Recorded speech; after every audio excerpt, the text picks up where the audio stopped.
Well, I am here today to talk about a match. I told you that the final match of the ODI series would be a real humdinger. Yes, it was. West Indians had 315 runs by the fourth over, with a bit of drama before Shardul Thakur settled the Indian nerves, swinging a few into the fence and over the fence, and that really saw India through. But analysis being time for the other match was between Pakistan and Sri Lanka. Pakistan amassed a huge total. They had four centurions.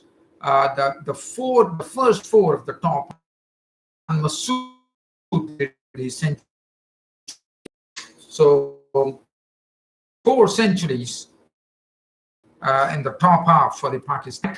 They had 400 century.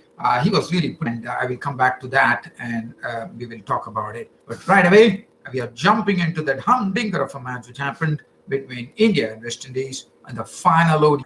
So the venue was the Baramati Stadium in Cuttack. The toss was won by the Indians, and Kohli decided that the West Indians would bat first. Looking at the particular match here, the West Indians batted first, and India has Shardul Thakur sharing the new ball with the young debutant Navdeep Saini. And Navdeep Saini, no, it was not Navdeep Saini, it was Mohammad Shami. In fact, Navdeep Saini came in as first change after there were no breakthroughs. And this young debutant was her first change. But before that, it was Evan Lewis and Shai Hope, the openers, getting into the. It was sort of when Navdeep hit fiery pace, and it was a real sight to watch. The second blow, really, our batsman had to really watch out when it was one of these bowlers. Now, in fact, the breakthrough was provided by Mohammad Shami when he actually got through the gate of Shai Hope and he wanted to work on the leg side, and he completely missed it, and he played across the line, and the stumps went for a wide 5-4s. That was the first wicket to go. And after that, the next wicket to go, Evan Lewis, 50 deliveries, 3 boundaries. Roston Chase and Shimron Hetmyer joined it, and they were doing a pretty good job. They were seeing to it that the wickets were intact, and they were just getting into the act.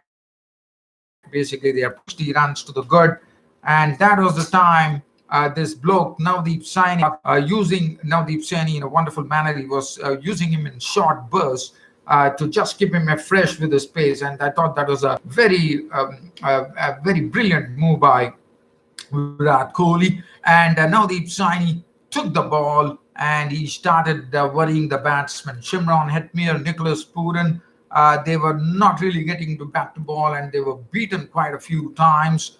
And then it was the first wicket to go, and this partnership was broken, and the West Indies were left in a bit of a trance here as the score slumped to 144 in the 32nd over. And Hetmyer, looking at the wickets, it will be interesting to see. The next person to go was Shimron Hetmyer. Let's see how Shimron Hetmyer failed. Now, this was it was a ball which was bowled at a sort of a short of length delivery, one could say, and he actually it was on his hips. Actually, I hit the deck very hard, and it was Hetmyer going for his favorite shot, which was the pull shot, but he was absolutely cramped up, and because of the pace that he had, it really netted the debutants. Navdeep Saini was actually making his ODI debut, but what fiery pace he was bowling at! It got him his maiden ODI wicket, has Shimron Hetmyer for 37 of 33 deliveries, 2 4s and 2 6s included in that. And the next to go, Roston Chase, was absolutely defeated by a corker of a delivery from Navdeep Saini. And Navdeep Saini, as I said, was really smoking it away. What a corker of a Yorker from Navdeep Saini. just landed the ball absolutely at the crease. And before Chase could even get his bat down, that pace had really beaten him and was all over. It had hit the timber, and Chase was walking, bowled by Saini for 38 of 48 deliveries, three boundaries, and the West Indian innings was really in a trance right now. The 30th over, the score was 132 for 4, and now there were two new batsmen to the crease, but a very solid batsman to the crease in the by the name Captain Kieron Pollard and the young bloke Nicholas Puran. And this was a dramatic recovery. 144 for 4 in the 32nd over. Who would have expected the West Indians to reach the go past the 300 mark? It happened with some lusty hitting from Kieron Pollard and Nicholas Puran. Playing in a very calculated manner. They launched the West Indians to a total of 315 for 5 after 50 overs. Puran making 89 of 64 deliveries, which included 10 fours and 3 sixes. And what a consistent player he's turning out to be, Nicholas Puran. Kieron Pollard was there till the end, thrashing the Indian bowlers as he stood on an unbeaten 74 of 51 deliveries, 3 fours and 7 sixes. Holder was not on 7, and India the West Indians have put up a very good score on the board of 315. But we know that this particular pitch was looking like a real belter of a pitch here. But it was good to see now the Shiny extracting life out of it by hitting the deck with his pace. Shardul Thakur, 10 overs, 1 for 66. Mohammad Shami, 10 overs, 2 minutes, 1 for 66. But now the Saini, you had figures of 8 overs, none for 28, or 2 for 28 rather, was hit for 30 runs of his last 2 overs, as his bowling figures in his maiden stint in ODIs, his first ever stint in ODIs for India. Now the Saini would look very impressive. 10 overs, no maiden, 58 runs, and 30 runs were taken of his last 2 overs in the death overs. 2 for 58. Kuldeep Yadav, 10 overs, 67. Ravindra Jadeja, 10 overs, 1 for 54. Now it was the Indian innings, chasing 315. India needed starts, and they got it. They got it once again. This pair of Rohit Sharma and KL Rahul giving headaches to the West Indian bowlers as they cracked 122 in 21 overs, which was really, really good to see, especially considering the run rate or the clip at which India needed that. If you look at it, the run rate that they needed was pretty high, 315. You could understand what is the run rate that was needed. Rohit Sharma and KL Rahul put on 122 runs for the first wicket, with KL Rahul contributing 77 of 89 deliveries, 8 fours and 1 6. Rohit Sharma cracking 63 of as many deliveries, 8 fours and 1 6. And he has also gone on to a new record here of having the most runs by an opener in a calendar year. So that is something. He has actually surpassed the former Sri Lankan hitter and opener Sanath Jayasuriya, left-handed batsman, the dangerous batsman of his time. So Rohit Sharma, 63 of as many balls, 8 fours, 1 6. Virat Kohli joined in the party, making 85, 81, 9 fours. But there were failures, and that was time Virat Kohli, for once one saw Virat Kohli being very disappointed when the young bloke Shreyas Iyer and Pant, who had always done a good job, this time faltered with Shreyas Iyer out for 7, caught Joseph bowled Paul. He whipped it straight down the throat of the fine leg fielder, and he was gone. And Rishabh Pant had his stumps rearranged by Chemo Paul, who actually took both the wickets. And it was not a good shot from Pant, and Kohli was not at all happy with what was going on, as the Indian score slumped to 201 for 4 in the 35th over, 15 overs remaining. There was still a task to be done. Kohli was watching it at the other end. He got Kedar Jadhav, then was clean bowled by Sheldon Cottrell for just 9 runs. And that really put a sort of a pigeon, one could say, in India's scheme of things, as 228 for 5, 39th over. Kohli was there. Jadeja was yet to come. Jadeja joined, and both of them took the score till 286 in the 47th over. But when one wanted Kohli to actually wait, because there was still some work to be done, 40 odd runs were still to be made, when in the 47th over, Kohli was gone, Virat Kohli, and that was a big wicket when Virat Kohli left, because Virat Kohli was clean bowled by Kimo Paul. Kimo Paul, it was not a delivery which could be termed as any sort of a very good delivery or something. It was a wide ball outside the off stump, and Kohli made the cardinal error of driving away from the body, and this time he could not do anything, as he was absolutely clean bowled by the delivery, but it was out for 85, 81 deliveries, 9 fours included in that. And then suddenly there was some pressure. 47th over, Kohli was gone. Score was 286, 40 runs still to get. But Jadeja was there. India had hope.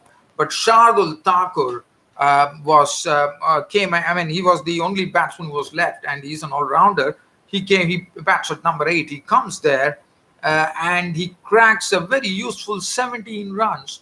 He did not mess up. He just stood there. The first blow that he hit was a real beauty when he just smashed, I think, one of the bowlers through the cover region for a boundary. I thought it was, if I'm not wrong, it was Kimo Paul or Sheldon Cottrell. And then Shardul Thakur really made things easy for Ravindra Jadeja, as Shardul Thakur at the end was not out on 17 of 6 deliveries, 2 fours and 1 6. Sheldon Cottrell was pulled over the long leg region, a top edge carrying into the boundary. So Shardul Thakur was relying on immense power and was coming off. So it's good to see. And then Ravindra Jadeja finally guiding India to victory, not out 39 of 31. India had won the series 2-1. Bowling, Sheldon Cottrell once again being very costly. 10 overs, 1 made, 1 for 74. Jason Holder, 10 overs, 1 for 63. Kimo Paul, 9.4 overs, no maiden, 59 runs and 3 wickets.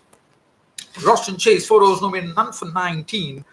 Kerry Pierce, 10 overs, 1 for 46. Elzari Joseph, 8 overs, 1 for 53. So that was, and the man of the match going to Virat Kohli, and the man of the series going to none other than Rohit Sharma.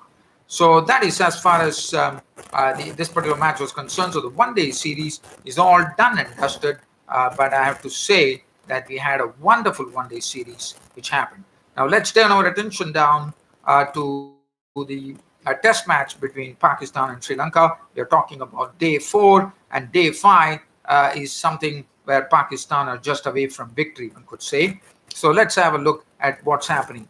Well, right now I see that yes, play is just going to begin probably. One does not know, one has to wait and watch, but I can tell you the scores. Let's have a look at the scores because Sri Lanka on the final day requiring 264 runs with only 3 wickets remaining, and the only hope will be Oshado Fernando. How far can he go? Because he has only the tailenders for company. So one should be saying that it is a real given that Pakistan are going to win the test series here. But as I said, it would be interesting to see Oshado Fernando, who got his maiden test done, how far can he go?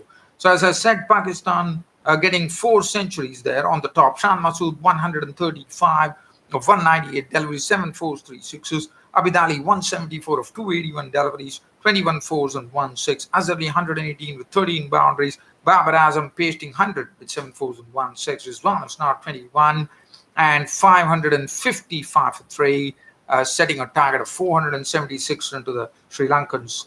And the Sri Lankans at close of play were placed at 212 for 7 on the 4 days. As I said, just a mere formality, but as I said, Oshado Fernando would like to definitely improve his test records there. So now, if you look at the card there for the Sri Lankans, they had a pretty tough time against Naseem Shah, the young pace bowler. Karunaratne was out for 16 of 20, 16 to 2 boundaries. Oshado Fernando carried it over with a wonderful century. His maiden test done, 102, 13 fours, and he's a nice player to watch. Ushara Fernando plays some attractive strokes. Kushal Mendes was out for naught. Naseem Shah was the one who picked up his wicket, and Mendes was pushing away from the body and held the outside edge. Babar Azam settling under it. And it was Angelo Matthews was out to the bowling of Shaheen Shah Afridi, 19 with one boundary. Chandimalu played well in the first innings, could not do much. He was a victim of the bowling of Naseem Shah. It went for the review. There was a problem of the height, but one thought the ball would have got to hit this middle stump. So he was a goner. Dhananjay De Silva could not do much. He was out for naught. Niroshan Dikwala took up the camp. I mean, it was a situation where the score, they were tumbling at 97 for 5. But this particular partnership yielded 104 runs between Niroshan Dikwala and Oshado Fernando, with Dikwala's contribution being 75, aggressive 65 at that of 11 boundaries. But he was just out before close of play. That really was stumps on that day when Dikwala was out. Caught Harris bowled Sohail. Sorry, it was clean bowled by Harris Sohail for 65 just before stumps, leaving Oshado Fernando 102 not out, and Dilruwan Pereira out for 5 to the bowling Naseem Shah. Naseem Shah would be happy with this effort. 11.1 overs, 3 maidens, 31 runs and 3 wickets for Naseem Shah. And 1 wicket apiece to Shaheen Shah Afridi, Mohammad Abbas, S. Shah, and Harris Sohail. So as I said, it looks like almost it is something of given now that Pakistan are going to actually go and win this test match. So just a sort of a skimmer, I would say now, as far as cricket news is concerned. We had a wonderful match in the Big Bash League between the Brisbane Heat and the Brisbane Heat and the other team, which was I'm just getting to that, the offensive flappers. I'm just trying to see which team is that. Brisbane Heat, and it was the Sydney Sixers. And what a match. Brisbane Heat winning by 48 runs. And the feature was absolutely spanking 94 from Chris Lynn's bat, as 94 was hit by Lynn of just 35 deliveries, which included 4 fours and 11 sixes. I mean, he was out to that record of 12 sixes, which is being held by, I think he actually, he hit 11 boundaries, 11 sixes, and the man who actually has the record is, I think his name is Simmons, who got a century of 39 balls. So he could not do that because he did not get a century. But it was some tremendous hitting from Chris Lynn for his Brisbane Heat team. Other than that, I'm trying to see whether anything else. South Africa is looking pretty good. The match was drawn 325 for 5 by the South Africans. In reply, the match was drawn. So that is interesting to see that on the eve of the Boxing Day test, they have done a good job here. That is encouraging news for them, with Peterson making 111, 12 boundaries, 55 from second, Varian making 74, Brand was 19. So I think that would be some encouraging thing for them. Well, dear fans and subscribers, I don't have much to talk about it right now. It's time for me to pull the curtain down on this cricket show for today. Hope you all liked it, and with more to come on my next cricket broadcast. It's your host Ram, really saying good night to you all from my studios. Thank you.